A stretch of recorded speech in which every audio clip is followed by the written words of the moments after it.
Yeah, it's always an interesting question.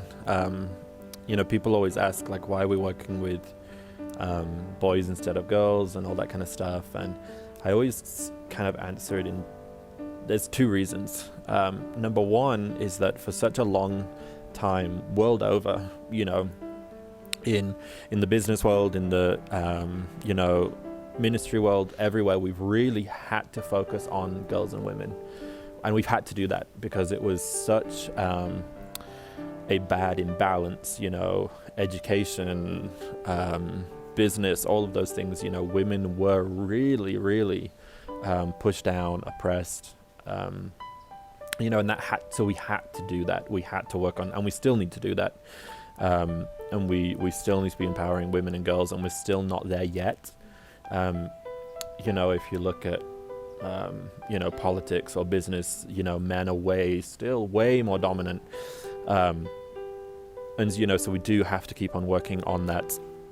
But unfortunately, we're getting to a point where we've been focusing on women and girls. We've been educating girls, we've been empowering girls, but we've not been teaching boys and men how to interact with educated and empowered women and girls, which creates a really toxic mix of emotions and cultures and societal values and things like that, because we need to educate women and girls, we need to empower women and girls, but world over, men and boys are not always used to dealing with educated, empowered girls.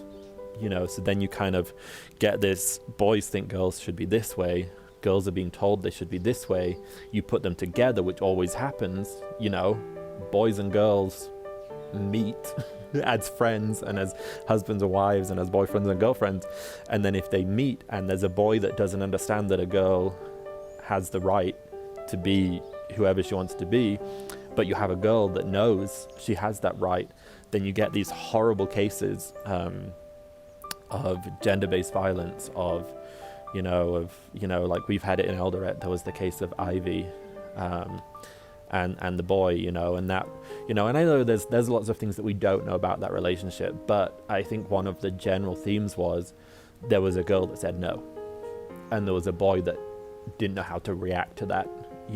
Whether she was right to say no, whether she was wrong, whether she'd done whatever, that doesn't matter. She said no. And there was a boy that just didn't know how to handle that. And that's an empowered, educated young woman with a boy who didn't know how to react to that. So we've got to teach young men to be empowered, to know their worth, because when you know your worth, it doesn't matter as much when somebody says no, because people will always say no to you.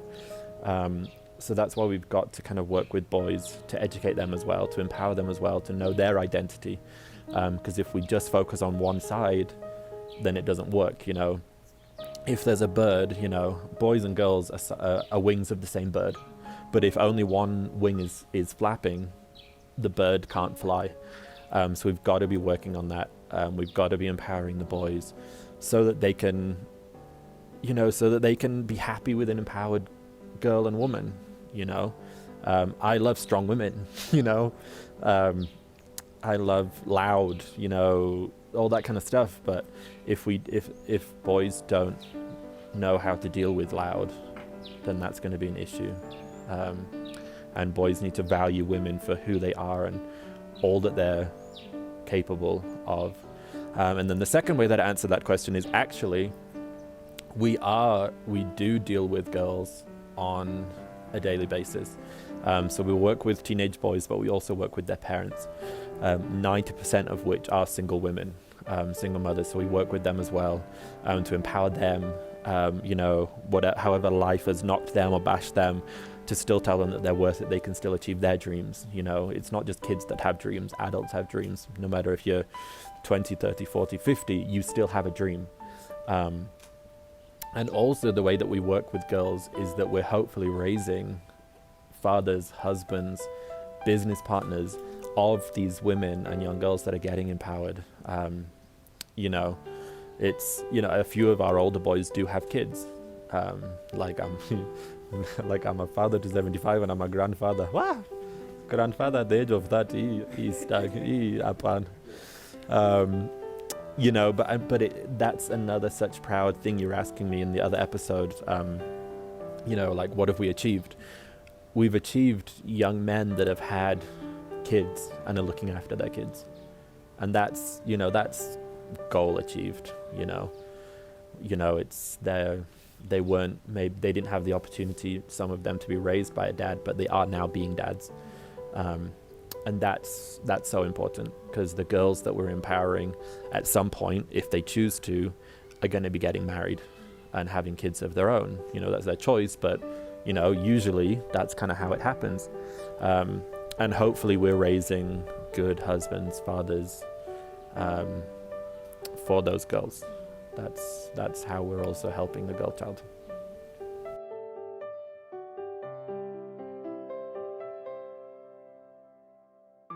I mean, the girl child needs mentorship. The boy child needs mentorship. And I think because we got to the point where the girl child was so left behind, we shifted all our resources. But we should have shifted 50% of the resources. I don't know.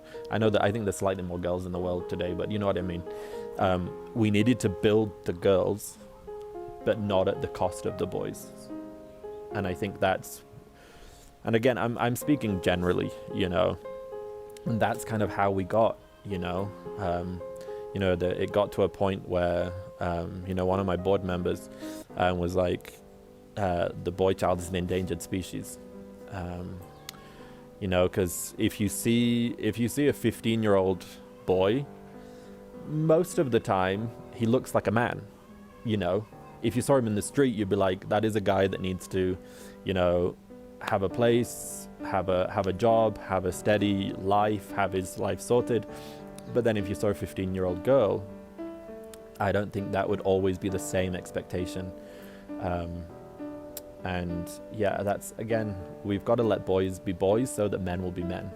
Because if we expect boys to be men, then men will be boys.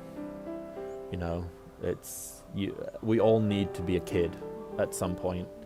And I think that a lot of the time we're not allowing boys, and we're not allowing girls, just to be kids, Because if they don't do it when they're kids, they'll do it when they're teenagers. And if they don't do it when they're teenagers, they'll do it when they're married, So just to let boys be boys so that boys will be men. Yeah.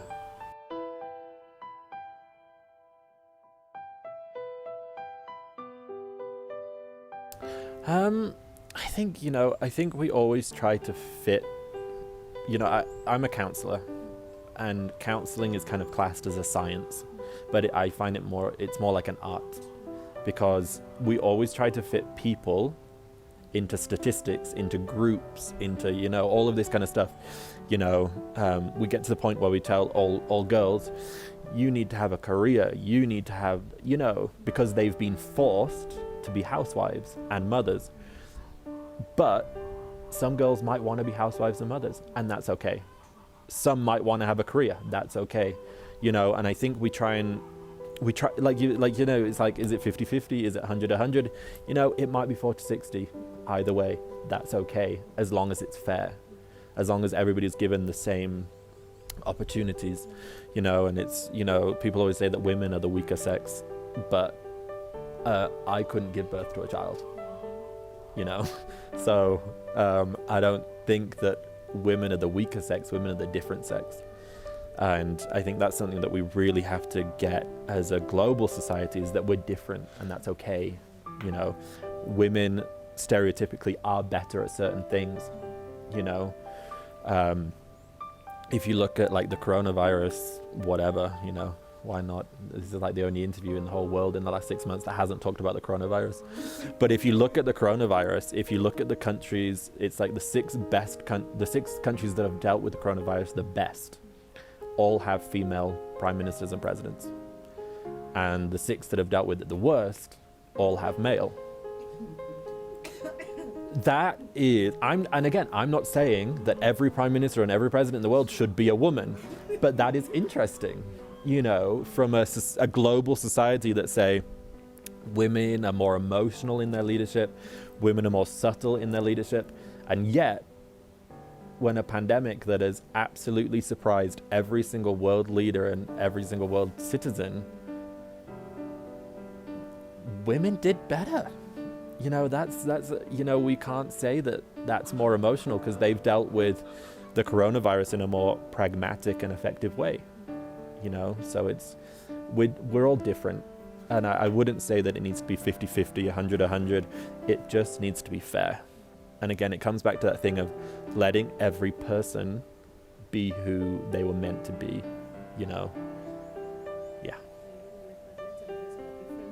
Yeah, and that's okay. It's good to be different. If we're all the same, then life would be boring. We're all different, and we all got different skills, and we should appreciate the uniqueness. Not every boy is the same, not every girl the same. Boys and girls aren't the same, and that's okay. We're different, but that doesn't mean that one is less or inferior.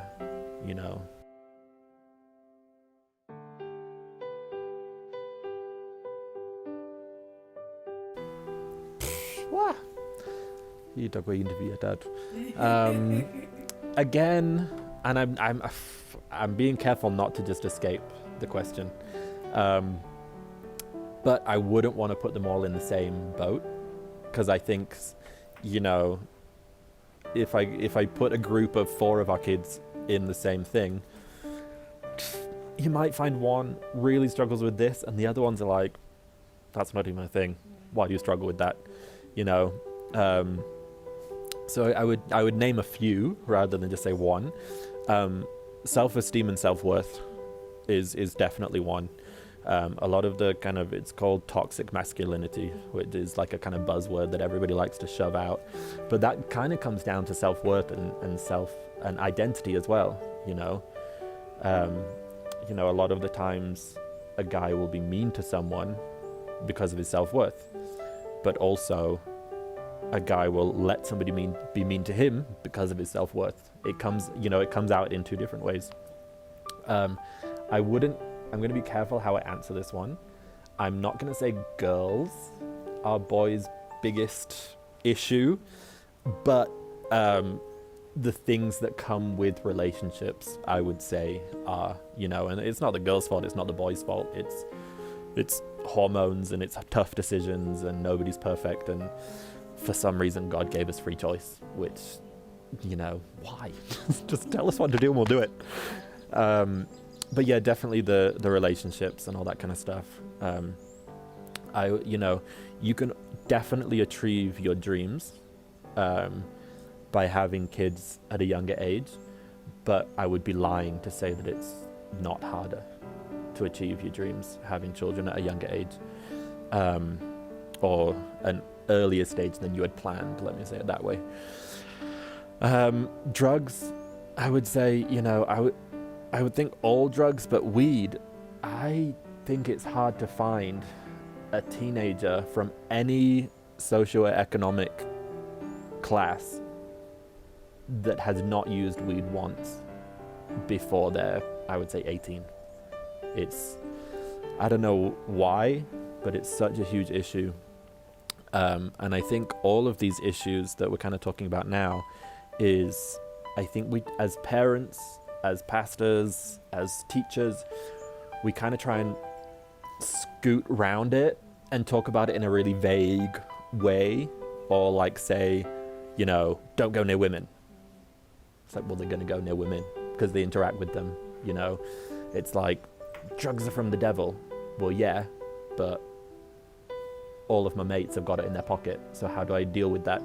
And as pastors, we'll deal with things like pornography and sex and drugs, but we'll use it as like a one joke line in a sermon. Everybody will laugh, and then that's it. How has that really helped a kid that has weed in their pocket and is going to go smoke a joint after church? How is that going to help? It's not. So I think with any issues that any of our kids or young people or anybody, we just have to be a bit more real. I think as Christians, we are a bit fake. As Christians, we're fake, Everybody gets on a pulpit or on an interview or on Facebook and is like, Inspiration 101, my life's perfect. No, it's not. Your life isn't perfect. My life's not perfect. Surprise. I have struggles. Everybody has struggles. You never know what people are struggling with. And I think as Christians, we just need to be a bit real, and Christians are struggling, people are struggling. Let's be honest about that and deal with it. Because if there's cancers or stuff like that, and then we stick a band-aid on their forehead, the cancer's still growing and it's going to kill the church and Christians. We need to be real about it, with boys and with girls, with men and with women. Let's not pretend that we're all perfect. Let's not preach a sermon 10 points how to be the most inspirational person. Like, I slept just saying the title. Let's talk about real issues so that we can actually change the world and the atmosphere that we live in.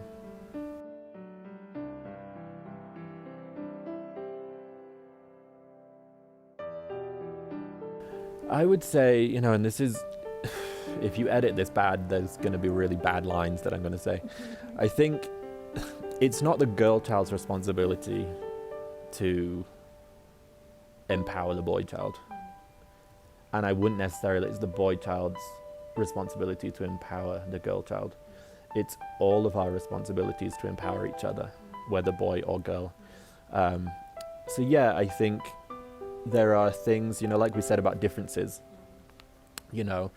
Girls, as we're being empowered, you don't have to be empowered in the same way as a boy, because we're different, and that's okay. And like we said, girls can be better leaders than boys at sometimes, and boys can be better at other things. So I wouldn't say it's necessarily what girls can do to help the boys, but I think we could all understand each other better, and I think that's the way that we can all help each other.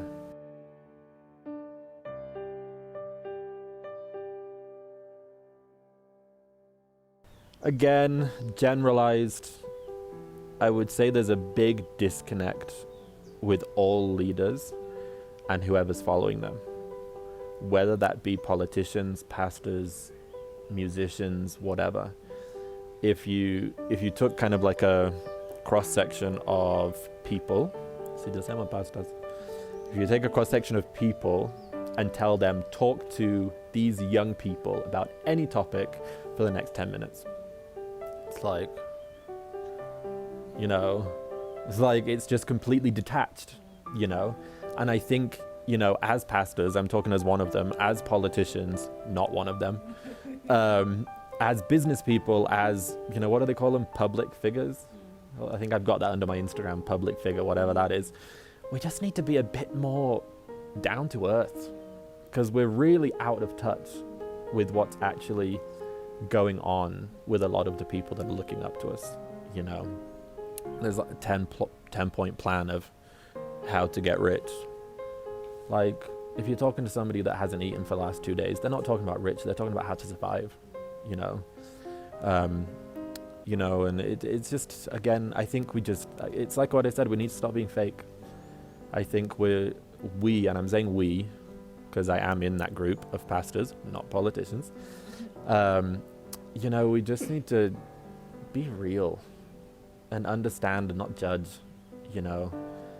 I in my relationship with the organization, as a family, as when we're dealing with music and stuff like that, Christians are they're just not easy to work with, and I'm one of them. Like a secular person will, they might not be perfect, but they'll tell you, or you expect it to be that way, and a Muslim will tell you.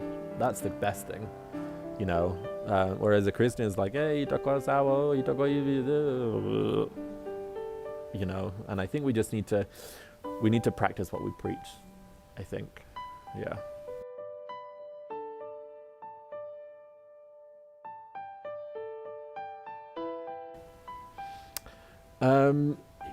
Get off the pulpit. I think that's the best thing that the church and pastors can do. Get off the pulpit and get into the streets. Yeah. Yeah. Like, let's actually do what Jesus did. What's the name of Jesus' church? Didn't have one. But who did he help? Prostitutes, drunkards, tax collectors. He was actually out there meeting people at their level. It wasn't in some kind of cathedral or, TV show or whatever. It was actually dealing with people one-on-one, hearing their needs, and I think that's what we need to do. We need to stop being Christian and stop being Christ-like, and we need to stop being Christian and start being Christ-like, because at the moment we're very good at being Christian, but the Christian that we're good at is very different from what Jesus was actually doing.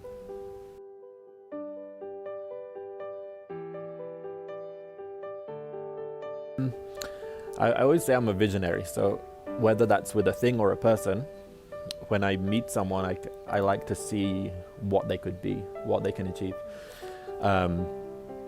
And yeah, so I think that's kind of how do I recruit them? That sounds a bit sterile. I think, especially when you're talking about the music industry and things, that it's much more relationship than process, which is hard, but also as long as you understand it. So I love music. I love performing. I love ministering. So I think it's so important for me. I think here in Kenya especially, there's so much talent, but so few opportunities. And obviously we're based in Eldoret, and some of the Eldoret artists are as good as the artists that you see, like the artists that we bring from Nairobi or from outside that we pay to come, and we pay the transport and whatever. There's actually people that live next door in our own city that are as good. They just haven't had the same exposure yet. They haven't had the same training and things like that. So it's so important for me. We mentioned it just before. We have our event called the Praise Party. So the Praise Party, it's an event for two things: to proclaim the gospel, but also to promote young talent. And the first one, we had 2 artists from Nairobi, and I don't know how many artists from Eldoret, and this year we had 4 artists from Nairobi, and then the rest of them, I think at least 10 or 12 were from Eldoret. And we have such talented guys, but sometimes it's exposure, sometimes it's other things, which I can talk about if you ask me about, but I'm not going to unless you ask the question. But yeah, it's just not happened for them yet. But we have so much talent, and so much talent has come from Eldoret, and from not just Eldoret, but from this side of like the country of Western. Rough Tone, Daddy Owen, Emmy. Those are 3 of the biggest names in the gospel industry. They're all from this side. And that's interesting. And maybe the next 3 biggest names will also come from this side.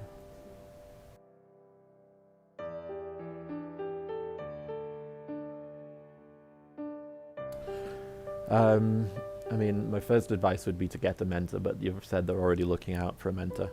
I would say when you're looking for a mentor, get somebody that's going to invest in you.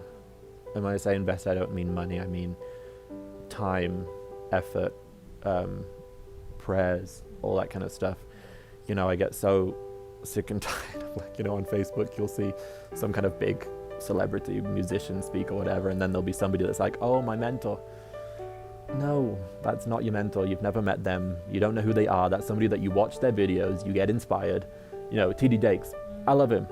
Great guy. He's not my mentor. He's not even my role model. I don't know him. Mentorship is a relationship. It's got ship at the end, so it's mentorship, relationship.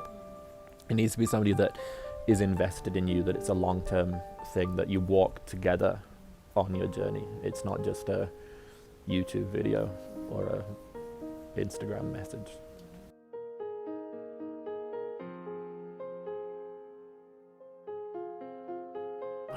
I see the No Initiative wherever God would want to take it.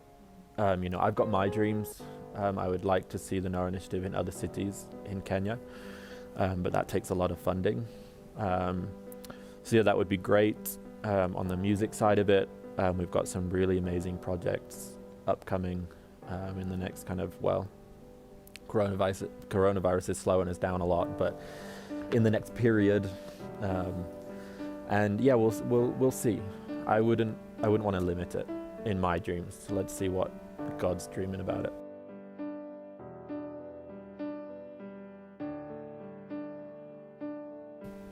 So I directly manage 2. So that's Mama Kings, who is my wife, and Sovereign, who are my kids. But I love all the Eldoret artists. There's I work with all of them. Sijui kama kuna moja sifanya na. If I don't work with you, I don't sijui umekuwa wapi. But yeah, T-Star, Mzalendo, Lenny Lion, Nikki Nine, RG, Lynn Bahati, MC Soldier. Nani wengine kweli? Yeah. Yeah.